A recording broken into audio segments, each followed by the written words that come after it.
You are now getting ready for bed. Donned in your sleep clothes, you are all comfy with your head nestled on a pillow. You are eager to have a good night's sleep. You may now turn off the light and let us begin our bedtime story. This story is fictional, though based mostly from a historical account. The title of tonight's reading is A Desperate Plea. A young lady with long chestnut hair sat by a still lake while the wind whispered moderately to her, causing her locks to dance like an unfurled banner. She looked around to make sure no one was in sight, for she had taken off her veil to sob with abandon, alone. Looking at the murky waters, she could relate, as she herself was feeling such a pain clouding her own heart. Her husband Elkanah had just left to speak with Eli the priest after they had all presented themselves at the temple in Shiloh. They had once again left Mount Ephraim and traveled a long ways, as they do each year, to keep a vow. She was ecstatic and had worn her best soft flowing robe, the color of white lily of the valley. She always loved to come and visit the Lord in his holy temple. The marbled pillars and floors, the high ceilings, and skillfully crafted gold trimmings were a delight to the eyes. In the house of God, she felt secure, for inside, a certain peace and serenity encompassed like a warm, fuzzy blanket. But then, just as of the past years, she had been deeply hurt by Peninnah's tauntings. For after they left the house of God, and before they had parted ways, Peninnah ranted profanities again, as she always did to her, year after year. It was too much for Hannah to bear, so she hastened to her solace by the lake, leaving the other woman with her children to go back on their own to their rooms at the inn they had rented for the night. Peninnah, her close rival, an adversary not of her own choosing or initiative, was her husband's other wife. Year after year, as they leave their city to bring their sacrifices to the temple, Peninnah had not failed to put her down. Today was no exemption, and while Elkanah had distributed a hefty portion to Peninnah for her and for all her children, she had not been satisfied until she had released her venom on Hannah. She was in an even vengeful state earlier, and had become more outspoken with her insults. Though their spouse had given Hannah a double portion because he cared deeply for her, it had not stopped the other wife from gloating that she was the one in the advantage and the one who actually holds the upper hand. The words the vicious woman had let out to her, apart from their husband's hearing, were like arrows hitting their mark in Hannah's heart. The cruelty and spite she tried to endure were about to burst like hot lava. It had caused heat to rise up from every inch of her being. She felt sick and wanted to puke. She was grateful that she was by herself now, away from the maddening company. Though it was already near dusk, she had ran to her secret spot outside the premise of the temple, past the courtyard, and beyond a thicket of shrubs and growth, where a body of water flowed freely. This was where she would often come to convey her sorrow to her heavenly Father year after year during their visits to the temple of God. She had happened chanced on it when Peninnah had made a joke of her, causing her embarrassment before some friends they had met along the way. She had ran without heed to where she was going and had ended up at the lake where she was at now. Ever since that time, she found that it was easier to consult with the Almighty in his open temple too. The sky above was an endless altar, and the soft grounds her pew. It was easy to express her feelings in the holiness of her secret sanctuary. She could revel in her thoughts there, and she could express whatever was in her heart without fear of judgment. "Oh God, she has done it again. Peninnah ridiculed me again for not having any child of my own while she flaunts that you have blessed her with many. I am deeply shamed, because though you and my husband love me, it does me no good because your love, nor his, are able to ease my suffering year after year," she lamented. She sat pensive for a long time, lost in her care. Soon the heavens displayed tints of fire as the sun slid down. Darkness then encompassed the surroundings, while cicadas and night insects began to sing their evening songs. "Hannah, Hannah, where are you? Hannah!" The voice of Elkanah startled her. She quickly put her veil back on and raced toward the voice calling her. The lamps at the temple were all ablaze, and Elkanah was near the gates with a torch in his hand.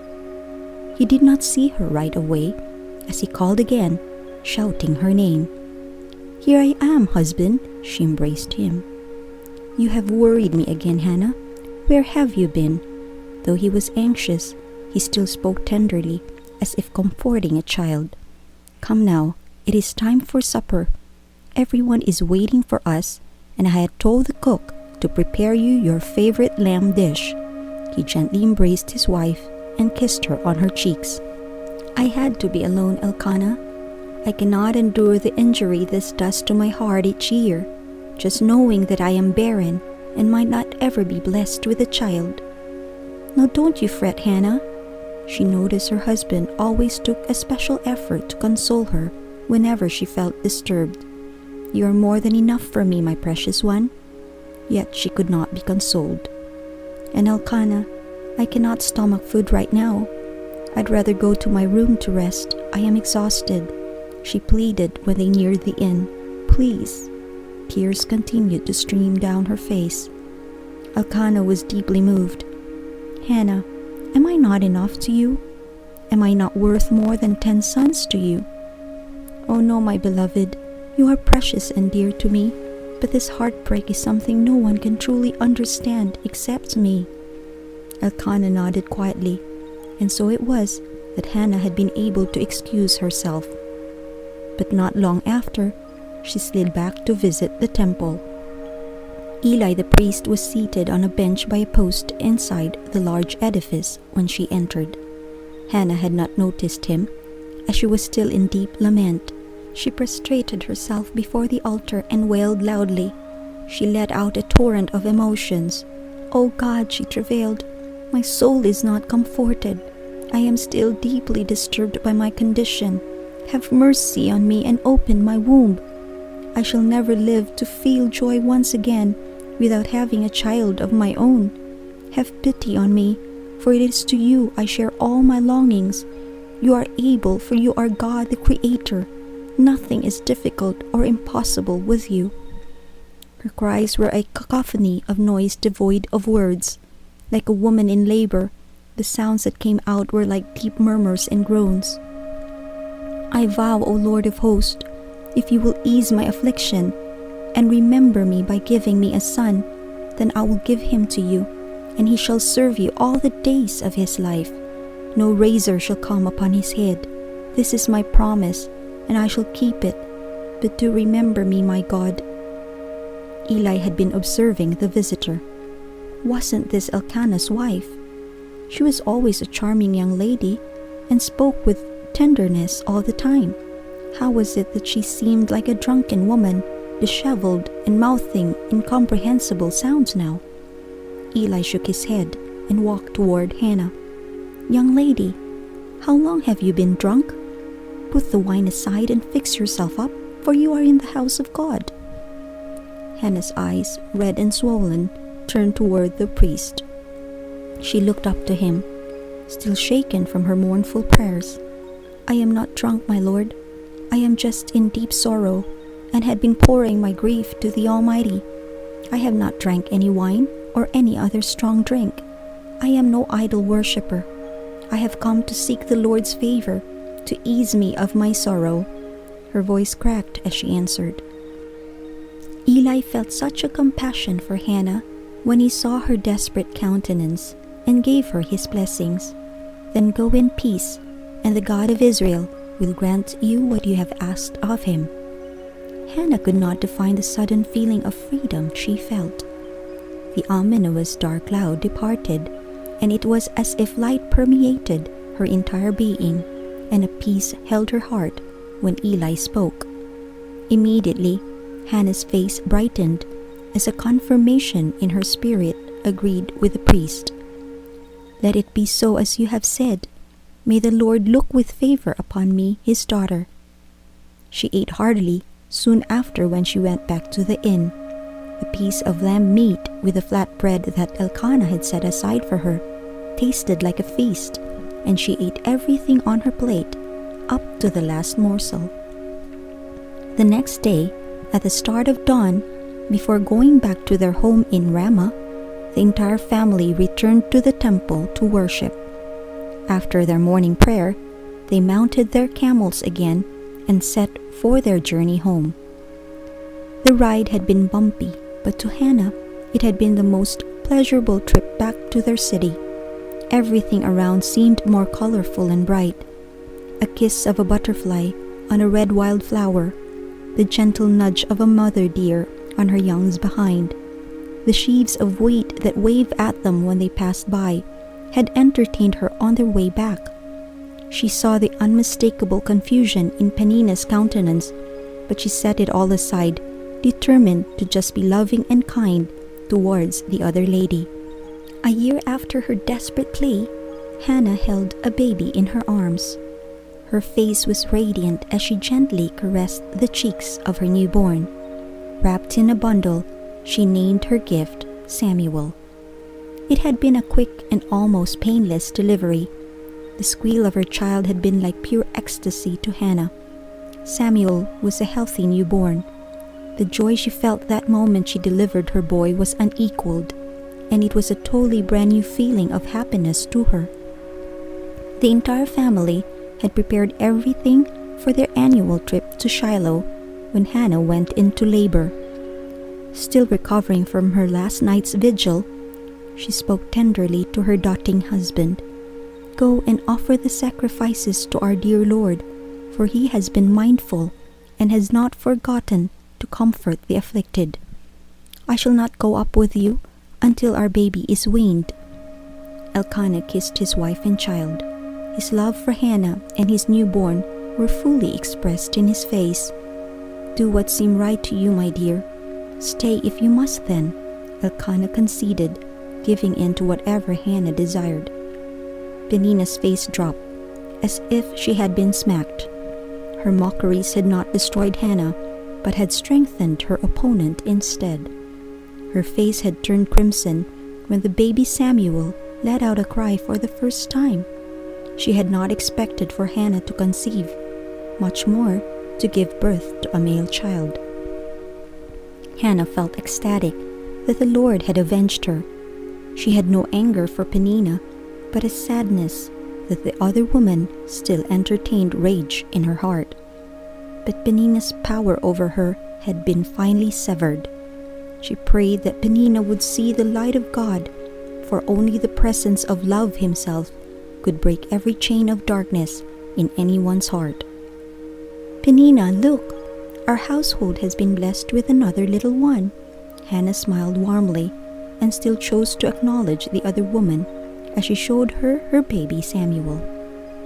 The other woman dropped her head as if in defeat, and with a slight nod of her head in quiet acknowledgement, she left the room while the other children swarmed around mother and child to welcome their new brother. When Samuel had been weaned, Hannah dressed up in her best fineries again and visited the temple. She brought with her 3 cows, a sack of flour, and a bottle of wine as her offering. The priest was dressed in his complete temple garb when he came out to greet the proud parents with their son. Hannah then presented Samuel to Eli. "Oh, my lord, I am the woman who was here last year, the one you thought was drunk. Here is the answer to my petition of him. God has been gracious and has not failed to give me a son. I present him now, and I offer his life in service to God. May he be his faithful servant all the days of his life." Eli was amazed at the woman who stood before him, for her faith shone like a radiant sunbeam, attesting to the faithfulness of the God they served. Hannah then knelt before the altar as she prayed, "My heart is full of joy and happiness in you, my Lord. My horn has been lifted up, and I rise up higher than my enemies, because I looked to you and waited for you to deliver me. There is no one more holy or greater than you. No one can match with you. There is no rock like you, O God. O proud one, talk no more so highly. Let not arrogance come out of your lips, for the Lord sees and knows each heart, and by him every intent and actions are weighed. The bows of the mighty are broken, and they that are weak are armed with strength. They that were full now beg for bread, and they that were hungry are now satisfied. The barren has borne 7 sons, and she that has many children melt like wax. The Lord has raised the dead, and those who think they live are brought to the grave.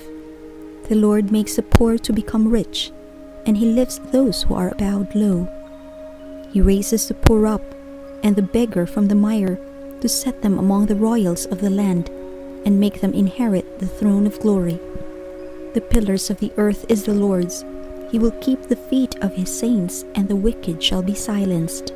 The strength of man shall not prevail, and the enemies of the Lord shall be broken to pieces. He shall thunder upon them, and shall judge the earth. He shall give strength to his king, and exalt the horn of his chosen one. Hannah realized the beauty in trusting in God. For though one may endure sorrow for the night, joy always comes in the morning.